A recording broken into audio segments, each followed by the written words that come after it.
Hey, I'm Alex Radcliffe from Board Game Co., and this is an unboxing and rambling of Resident Evil 3, the board game. Not to be confused with Resident Evil, which is either on Kickstarter, was on Kickstarter, will be on Kickstarter. I don't actually know because I don't know when this video is going up. This is one of those videos where I'm doing likely at least a week, possibly 2 or 3 weeks in advance of whenever. We'll figure things out. So, once again, Alex Radcliffe, Board Game Co., we did that part. Coffee shot, I always do that when I can, and we'll just keep moving things around. And Resident Evil 3, the board game from Steam Games. And, basically, let's go through a few things. First of all, timeline-wise, this may or may not be the last video that you see filmed on this particular table here. I'm getting a new table for my studio space, so we'll see what happens, what goes where, all of that. I don't actually know, by the way. My table's arriving tomorrow. I may or may not be filming another video tonight. I don't know. I'll certainly be filming another video over there by my computer setup, but I don't know if I'm filming another video on this table before it's gone, which means we're going to enter that magical timeline of trying to figure out what happened in what order on YouTube. Like, when did I film this? When did it go up? All of that stuff. Well, I'm filming this before the Resident Evil campaign from Steam Games goes up on Kickstarter, so that means this is before October 26th, I believe it is. And this is, well, Resident Evil 3. The order, for context, is they have Resident Evil 2, then 3, then Resident Evil. That's what they did as far as the Kickstarter campaigns. They're going back to the basics. This game contains scenes of explicit violence and gore. Okay, I mean, I assume they want that warning in there for some reason. And the series constantly iterated upon itself. I never played 2, I never played 3. I did play Resident Evil, like plain old Resident Evil, the newest one. I don't know the main differences between them. I believe Resident Evil is likely, based on what I do know, it's likely the most similar to Resident Evil 3, so this one will be like that one, except without the exploratory progressive map. The map will be preset as you go, giving you the scenarios in advance. Now, I've seen people talk about how the tiles in Resident Evil 3 were very, very black. Just looking at this rulebook, I'm not necessarily seeing that. It does look like they're similar to the ones in Resident Evil, although I'm not comparing them side by side. We'll talk about that some other time. But yeah, I played Resident Evil. You probably already saw the, well, I don't know if you did. Maybe you didn't. I have no clue what you watched. You may or may not have already seen the Resident Evil gameplay that I have on the channel, the Resident Evil review I have on the channel, the Resident Evil gameplay that's over on Quacklope's channel. All kinds of content. This, by the way, this rulebook looks like it doesn't look like it's actually that long. I mean, the whole rulebook is around 30 pages, but if you ignore the extra stuff that you don't really necessarily need, it looks like you're talking about roughly 20 pages or so of content, very graphic heavy at the same time. Coming from the fact that I learned to play Resident Evil from a 8-page rulebook, which granted was very short on extra details and very long on, well, I mean, it was very short on extra details. There was very long on nothing. But yeah, so I don't think the game is that hard to teach. Now, this is going to be the scenario book over here. If you're familiar with, let's say, Zombicide, which is obviously a direct comparison in gameplay, the scenario book in Zombicide is part of the rulebook, which I've always thought is a bit of a mistake, by the way, because it makes that rulebook seem so much more intimidating until you realize that half the rules in your hand are basically, well, scenarios. So that's a lot of tiles. I'm excited to dive into this one because I don't know how similar the gameplays are. Resident Evil, I talked about this in my review, but Resident Evil is a game that I basically wrote off as being, hey, it's going to be a Zombicide sort of game, but with an IP slapped on and therefore not as good, so I'll just kind of ignore it. And also, Steam Games, while I have played and enjoyed some of their games, they have mixed reputation as far as their games. So I ignored it for a long time until they reached out to cover it, and I was like, hey, I'll be directly comparing it to Zombicide. I don't imagine I keep it, but I'm happy to cover it. And they're like, sure. And so here I am covering their games. Now, that said, I then played Resident Evil, really enjoyed Resident Evil, and, well, then I asked for Resident Evil 3 because I wanted to play more of it without having to wait till Resident Evil delivered. So we have cards over here. Now, this is not the Kickstarter. If in case you're wondering, the Kickstarter had its own special, meaning, to be clear, this is not the Kickstarter for Resident Evil 3. It's definitely not the Kickstarter for Resident Evil as well. But Resident Evil, the Kickstarter, Resident Evil 3, the Kickstarter, had a special black box edition. I don't have that. I have the base game, the expansions, and then this little fun little knob of dice, which is very cool, by the way. We'll open that soon. So we have the cards. We have the subject, Gravedigger. After resolving a behavior card where the Gravedigger was unable to attack, immediately resolve the From Below reference card. Okay, we have the From Below. I don't know what's happening. Are these bosses? Is this a boss? This looks like it's probably a boss. Ooh, intriguing. intriguing. I don't think I got to experience a boss in Resident Evil, so I don't know what's happening here. These are just these various... Ooh, I like the idea. So these are like legit bosses. These are not like abominations. These are like bosses. So I'll see how that plays out. Again, keep in mind, I only know about the whole entire Resident Evil board game genre what I played in the prototype already. We have disease zombies, we have zombies. Iconography seems basically the same. We have the threat, we have the movement, we have the health, we have how they attack, how much damage they do when they attack, any special actions around them. No major surprises there. We have a zombie dog, Nemesis Stage 1, various cards, all of that. Let's put this back over here. And then we have, what are these, events? These might be the events. Ominous footsteps sound close by. Your pursuer hasn't seen you yet. Sneak away. Increase the city danger level by 3. Or confront the monster. Spawn Nemesis Stage 1 on this tile. I'm intrigued. I am intrigued because, again, I experienced some of this gameplay. I have not experienced, well, this. We have Jill Valentine. She's going to have her agility, how much she can carry, the starting weapons, and then her specific abilities. That's going to be very similar to Resident Evil, the way I played it. And then we have a bunch of all-clear cards, which has me guessing that the rest of those all-clear cards are in this deck. Because I remember from Resident Evil that the tension deck is, well, larger than like 7 cards. So that's what's going on there. Let's come back to, when I said earlier this is an unboxing and rambling, if you're new to those videos, I meant it when I say rambling. I'm going to talk about whatever's relevant, whether it's in front of me, like some of these cards and their abilities, Tough High, Dead Rising, Bloody Trail, Feral Chase, all of those. I'm curious. See, here's something I am curious about, okay? We have this deck over here, and we have all the green cards here, and then we have the orange and the red going back and forth. That's just a production curiosity. What is it about the production process that has one set of cards completely isolated, and the other set of cards being, well, not isolated? I'm intrigued. I have no firm answers. Ooh, I do not like that. I do not like that one bit. Let me show you what I don't like here, okay? Here's where the cards are stored. We have the dice, and then we have 2 side-by-side card wells. That is rough. I do not appreciate side-by-side card wells. That means cards just slide into one another, and it doesn't even have the decency to have a divider. Fortunately, there's a 95% chance that I'm tossing the insert as soon as I decide I like this game. Now, though, speaking of which, we can probably look at a few more cards and the miniatures before we go on to the next box. Now, again, the unboxing rambling part. Rambling is meant to be rambling. It's meant to be going wherever I end up talking. So let's talk about schedule, because that's relevant and something I touched upon already, which is this video. I'm filming this because I want to play Resident Evil 3, so I need to unbox it at some point. Well, I don't need to, but I want to unbox it. And to that end, I don't actually have a date when this video is going up. This past week and this next week are chock full of reviews. Things are a little packed on my schedule, and I've been a little light on my general conversational topics and lists and things that I typically do. This week has been very, very, very busy. Next week is slightly less busy. I've been putting up more videos than usual because of this, but that means that I have this extra unboxing that isn't relevant to any specific time-sensitive content. This unboxing is, I mean, best case scenario, I imagine I would try to time this before the Kickstarter ends, because then it's Resident Evil adjacent-ish. But other than that, there's no real timeline on how urgent this is, which means this is just going into my queue. And yay, I have an extra video for when I have a, hard day and don't get something done. Now I have an extra video to load up, although these unboxings generally go up as part of one of my 3-day videos, 3 a day, like Tuesday or Saturday.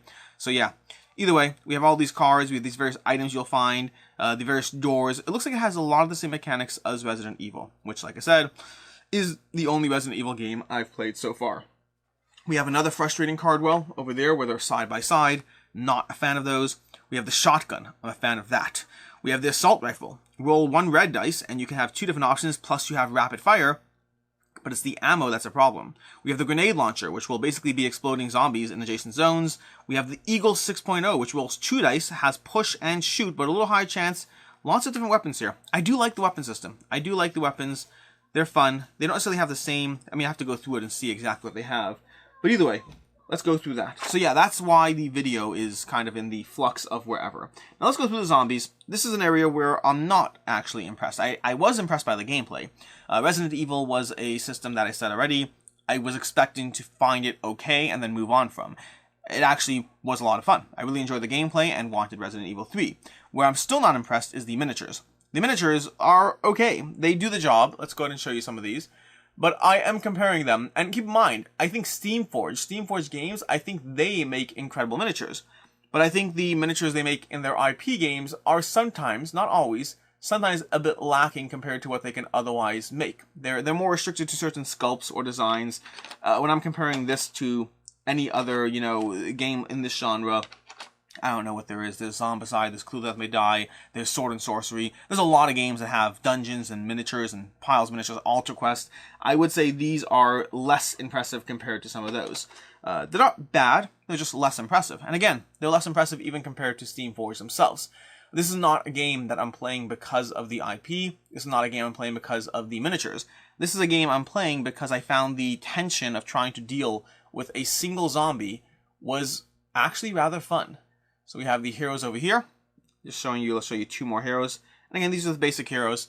We'll have the basic heroes as well in Resident Evil, the new one. You see, every single time I say it, I have to pause and be like, Resident Evil, the new one, because it's a little unclear which one's which. Now that's going to be annoying to remember how this was. Is that there? Oh, this is going to be so annoying to put back. That's going to be so annoying. Give me a second here. Give me a second now. I need to get my story straight. You look like you could fit there, but where do you fit? I don't know now. Don't know where you're gonna fit. Maybe you fit like that. It looks like you do. And there we go. Perfect. We got it done. Now we do have some dogs, some little feral dogs over here. We'll grab two of those. Just little zombie dogs, giving you the little threat you need. And again, they do the job. They do the job, but I'm not... maybe it's even just the color. I don't love the red coloring for these sculpts, for these miniatures. They do the job, but I'm not giving out any awards here, at least based on my own personal taste. Now again, they are handicapped to an IP. They do have to match the IP and the video game and all of that. And that's true for the art on the cards as well. So all of those things. Again, Monster Hunter World is actually, Monster Hunter World is different. You see, Monster Hunter World, I wasn't impressed with the art there, but I was impressed with the miniatures in Monster Hunter World. So I don't have a firm answer. All I know is that I like the game. Miniatures are okay, at least for my personal taste. So, past that, what else have we got? The new table. I talked about that. So, short version is I'm getting a new board game table from a company called Bandpass Design. I'm sure I'll have a link for it at some point when I do it. And that's primarily going to be replacing my main studio table. The main area I film over here is going to be an actual board game table as opposed to what I have now, which is an IKEA Gate Leg Norden. I think it's like the Norden Gate Leg table from IKEA. Does the job well. It's a $200 table. Very awesome in terms of being not really modular, but fits into a small space pretty decently. But it's not a game table, and I could really use the ability to have an actual game or campaign set up on camera and then put the cover back on and go back to, well, doing what I'm doing right now. And I don't have that flexibility in this basement, so I am replacing this table. This one's going to be moving to my basement somewhere else. We'll figure out exactly how we're doing it, but this is likely moving more towards the couch area. I don't know if it'll be on the shot or not. We'll figure that stuff out. And then it's being replaced by a Bandpass Design game table. Now again, on my timeline, that game table is arriving tomorrow.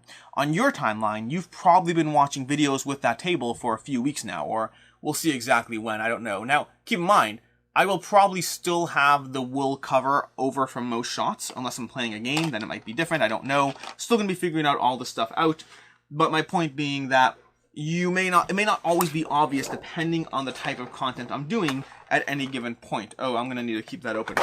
I'll do it later. Well, what I realized here. Oh no, you see, look at this card. It's already falling out. I am going to have to throw away that insert and put some other stuff there as soon as I possibly can. But we're looking at tiles that are already falling out, but though, ooh, thickness, yay. So, I mean, these should be thick. These are the nice gaming tiles over here. I don't know what people are talking about. People said these are just like all black. Were they talking about Resident Evil 2? These are not all black. Not compared to these aren't any lighter or darker than Resident Evil.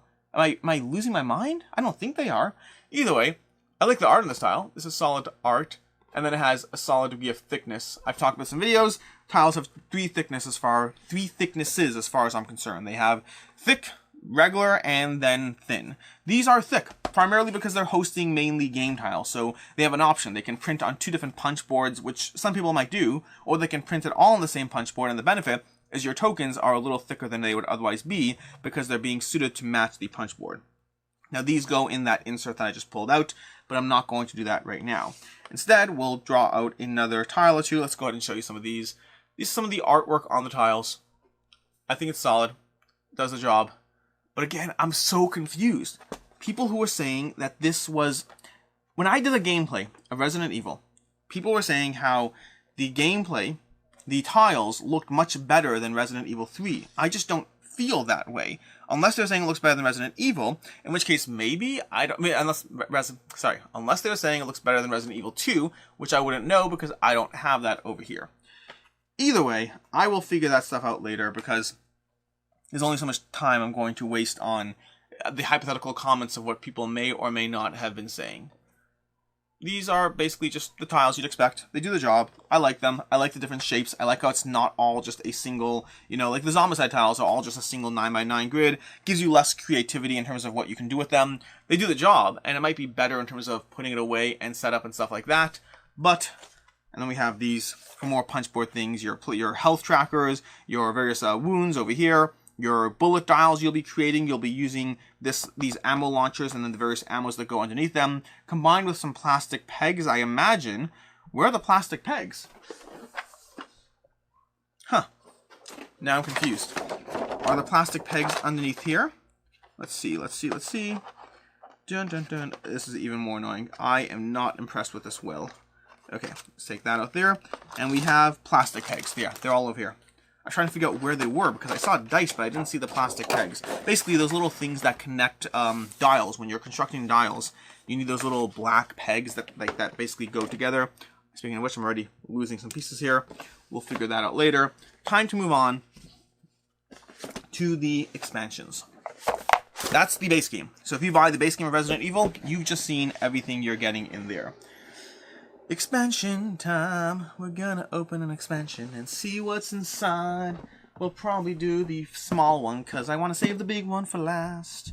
And we're opening up the Last Escape, which is the last. Anyways, again, look at that person on the box. If you like the video games, that's great. If you don't love the video games, or in my case, I don't dislike the video games. I haven't played them in a really long time. To me, all I see is a box with less than ideal artwork. But again, that's the nature of an IP game. The nature of playing with IPs is sometimes you're restricted to that art. Sometimes you have creative freedom. So an example of creative freedom is going to be Marvel Dice Throne. If you actually have been paying attention, then Marvel Dice Throne, which launches around the same time as Resident Evil 3 did, so somewhere in that range, again, past, present, or future, it launches somewhere in that range. That's an example where they actually gave Manny Tremblay, I believe his name is, the artist for Dice Throne, they let him draw the Marvel characters, which is very, very cool. Okay, we got some stuff over here. We got some more cards. I'm not going to open these up this time, sorry. We do have some crows. I like these little crows. These are nice. Yep. Here we go, little flocks of crows that will be on the board. I'm sure they'll be very friendly crows. You can tell by how red they are. We'll have some spiders and some... Okay, let's go through these. We have this little 2-base monster.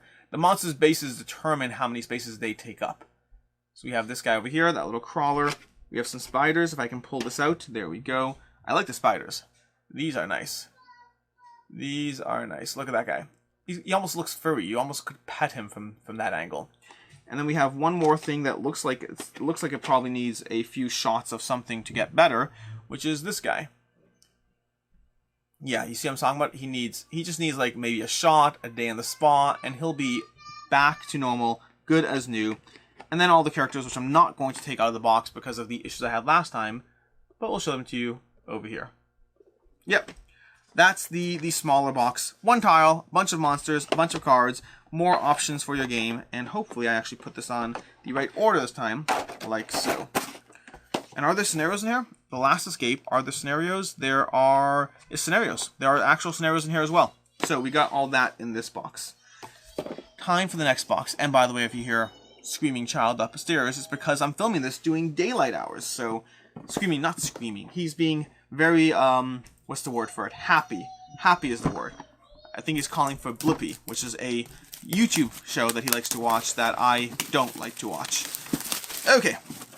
So, we have the board game, The City of Ruin. Resident Evil, the board game, The City of Ruin. And this is my kind of guy over here on the box. So, what do we have in here? We have another rulebook with probably more scenarios, more content, more stuff for the game. I like that guy. I like the art for it as well. You know, I just talked about the art and gave them a hard time. These I think I will like. We'll see.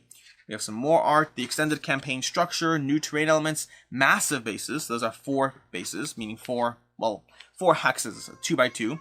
We have a large campaign over there, large maps, lots of multiple maps over here. We have, what else do we have? Whoa, that over here, main park and riverbank, that is a large area. And then we have the various tokens over here, 2 different map tiles, and all of this. So, we got that over there. And then we have this board. So, a few different options on the table over here. We have, let's do the smaller guys first, and then slowly expand to the larger people. So we have these little tentacle things over here. These are the tentacle guys.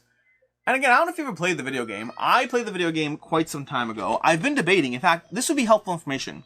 If any of you have an Oculus Quest 2, which I have, if any of you have an Oculus Quest 2, is the Resident Evil game any good? I'm very curious about that. Okay, where are we? This guy over here. See, this one actually looks a little better, just in terms of the general sculpt and everything else. Then we have one of these guys. Yeah, so the Oculus Quest. I have an Oculus Quest. I haven't used it as much as I'd like to, doing all these videos and playing board games instead. But I do like going into it occasionally. And the Resident Evil video game there is like 40 bucks. And it's not, like, I'll pay the 40 bucks if I'm going to play it. My concern is that I'm going to download it, play it once, and then put it away. So if you're someone who you think you fall into the same category as me, where you play it a little bit but not a ton, and you like that game, let me know. Although let me try to get this guy out. I just don't want to break them off. This is one of our little guys. These are the massive beasts you'll find in the game. And very red, just like everything else we've been seeing today. Very, very red. And putting that back over here. And then lastly, we have one more guy. One more guy, which is this guy. I'll go ahead and show this to the front camera as well. Hopefully it'll focus enough that you can see it. But he looks a bit like a dune sandworm kind of thing, although I imagine you probably need a grenade launcher and not just a shotgun to deal with this guy. Let's get the camera to focus. There we go. Yeah, these solid colors make the camera have a harder time focusing. So that guy I like. I like the sculpt, I like the size, I like the threat. I'm intrigued how playing against these things will work. This particular box, let's put that back down there. And let's put this in. Nope, we need to put this first. The order matters. And then go down. Okay. And the tile fell out, which we can live with. That is fine. We'll just put that like that. That like that. This like that. And then the box on top. And then lastly is the dice. So we have this small little dice thingy. It's just a few dice, but it's cute. It's cute looking. It gives you extra dice and it gives you a fun little vial. Granted, you can get those vials pretty easily almost anywhere.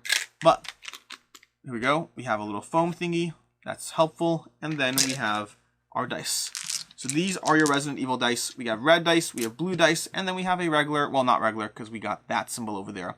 That's the Umbrella Corporation. And these can go in here.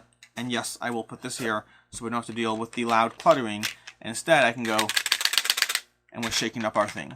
That's basically it. That's our Resident Evil 3 unboxing. Like I said already, this was me sitting down for a cup of coffee, because I like to do that. I do that a few different times. I either do it in the morning when I do these unboxings, or I do it in the afternoon when I come home, which is now, or I do it late at night at 12 p.m. when no one else is awake to be adding background noise to the videos. The downside of that is I do have coffee in almost every single unboxing I do.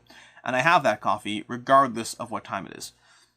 Not that it stops me from going to sleep. The benefit of always being tired is you can go to sleep as soon as you want to. In any case, until next time, I'm Alex Radcliffe from Board Game Co. I hope you enjoyed this video, and as always, have a good one.